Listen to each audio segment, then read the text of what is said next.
Today, Mickey is gonna be my Calvin. Expecting to see a short Filipino boy run throughout the camera. Not today. That's not happening. I got kicked off today. That is not happening today. We got something super special today. I'm very excited about it. We're working back on the FD-RX-7. A week ago, you saw us install some airbags on the car, but you didn't see any management. I told you to sit tight because something is coming for it. Well, today is that day. We have here the new product from Accuair. It is the Endo CVT system. Mickey used to work for Accuair for quite a bit. He's gonna have a big role in this and make sure that I don't screw this up because I am kind of known for doing things of that sort. Before I talk about this and screw it all up, why don't you kind of walk us through what we all have here, because there's a bunch of boxes that you can't see. First and foremost, we have the Endo CVT tank. What makes this unique is that it's actually a tank that houses the valves, all the electronics, and what's super awesome is that the compressor is actually inside the tank. We have one of the first units sitting here in front of us, which is really cool, and it's an honor for us to have this. What you're gonna gain from having this system is you're gonna gain space in your car. You don't have to find a place to mount compressors and all the other crap that goes along with it. It's all inside the tank. So literally you mount the tank, hook up the wiring, and run your airlines, and you're all set. So it's got a nice cellophane wrap around it so we don't scratch it up. We'll leave that on during the install so we don't gouge the tank. Oh, and here's all the wiring and components with Accuair branded on the... Dang! Are these Deutsch connectors, Cal? Essentially, this is our power and ground, and this will plug directly into the tank. So we just run these wires to where they gotta go, power ground. Before we go any further, I kind of want to explain the whole innovation of their new system that they have. In the past, when we've done bag installs, you have your air tank, you have your management, which is like the computer for all of it, and then you have the compressor. So you have like 3 main units that sit in the back of your trunk. So excuse the mess in the back of Calvin's car, but you have an air tank, you have your management system, and then you have the compressor and any other extra stuff that comes along with it. This is what you would normally find in your airbag system.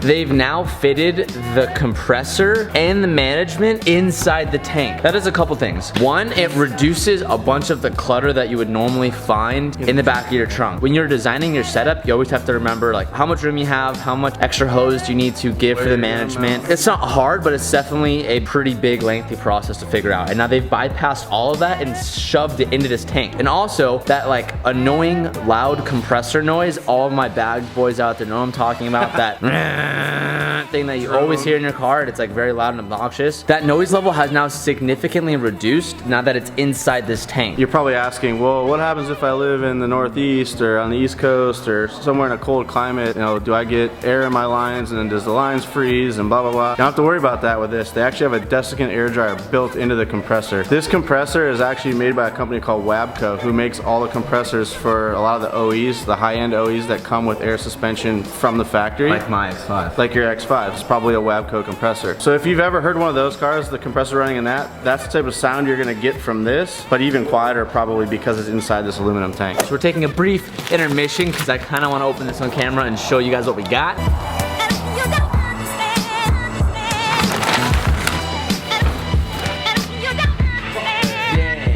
That's way too big. That is so big.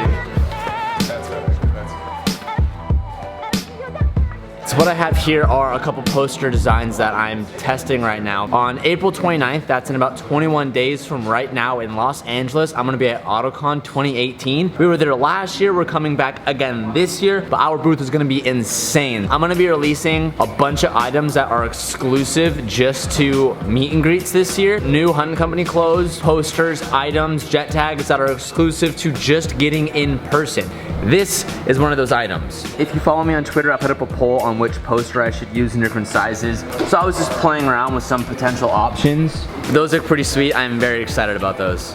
Since I'm the best, I just finished all of your guys' orders, so these ones are gonna be sent out today, meaning all the orders will be out by the end of today, meaning you guys should be getting your orders by the end of the week. That's like our backup extra that we keep. So all of the orders from the jet tags are now packaged and ready to go out. So another rad thing about this compressor is being internal, it's quiet. Not only that, it fills this 5-gallon tank twice as fast as a standard compressor would fill it. So all the compressors that you're used to using are half as fast as this thing. So this thing's gonna fill it up really fast and be really quiet in the process. The other badass thing about this tank is it comes with flow controls near the valves here. So basically, like my wagon, which has an old Accuair setup on it, when I hit air out, back end drops really fast and the front comes down really slow. With these flow controls, once I upgrade to a CVT or a VT, I can actually make it all come down very even and level. Whether you're sitting in the car and I'd actually adjust to your body weight, you can make the car go down evenly instead of right first then left. The tank setup for this car is gonna be a little bit tricky. I opted for the 5-gallon tank rather than the 3-gallon tank just because having a larger tank means it can hold more air, which means the compressor needs to run less. You will often find that a lot of airbag owners like to have a larger tank or try to squeeze the largest tank they can in the back of their car. That being said, I had planned to run it in the back of the car,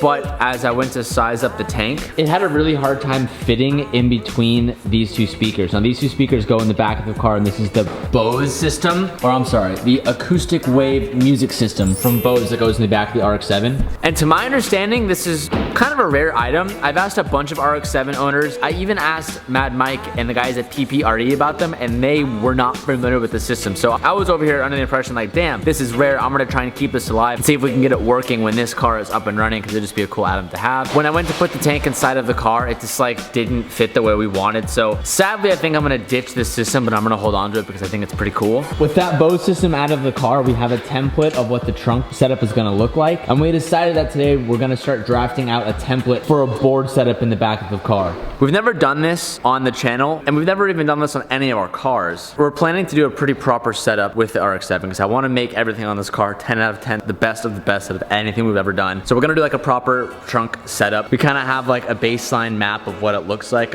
Calvin's actually setting up right now outside to get everything cut so it fits in the back of the car.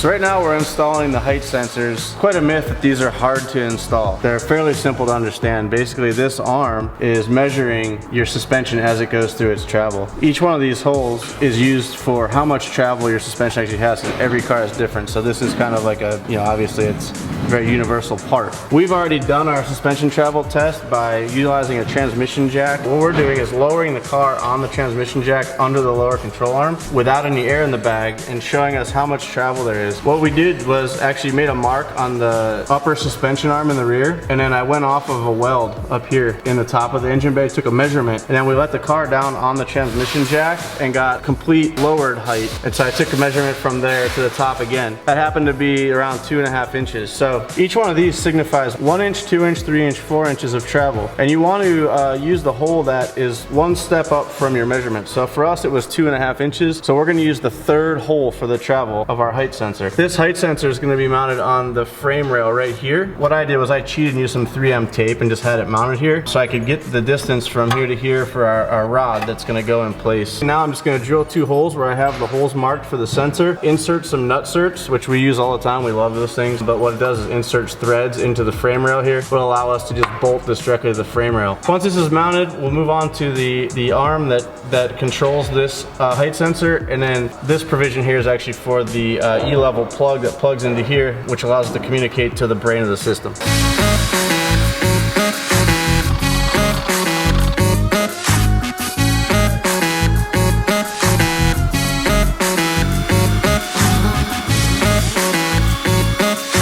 Of course, this happened off camera. Mickey was setting the new threads on the lower control arm, and the bit snapped off inside, which happens, it sucks. Kind of see it in here, right here. Oh, it's not focusing. Well, rip. It snapped off inside there. Happens to the best of us, Mick. Yeah, it's aluminum. It's a bitch to work with. We can't tap anything else tonight because it's going on 8 o'clock p.m. and the hardware store is no longer open that has the tap we need. So I'm gonna go ahead and show you the driver's side, which have actually already completed. The upper control arm is tapped and bolted. This is how the rod looks when you get it from Accuair. It does have little plastic Heim joints on either end, which are really cool. Once you figure out your travel, you actually remove this. This is just like a rubber hose it slides over the threads, and you cut this to length and put it back together so it looks nice and finished like this. When you have them done and you're cycling it through its motion, this stays loose. You don't want any tension here, because if there's tension here, when this thing travels, it's gonna break this plastic arm. This arm is plastic on purpose so that it is the point of break when you do have some sort of bind. This will break. It's a $2 part instead of something very expensive like a $100 sensor. Ours look really good. We've cycled them already. We know their travel is great and there's no tension throughout the whole travel. So we're on to the next one. Installing bags is a multi-day process, and without a battery in the car, without the motor running, we can't quite hook up the full entire tank and get the ECU for the management running and all that stuff. We're at our stopping point today. That was a lot of progress on the car, and it took a long time to fully understand how to set this up, because that's like the most important thing, as Mickey said earlier.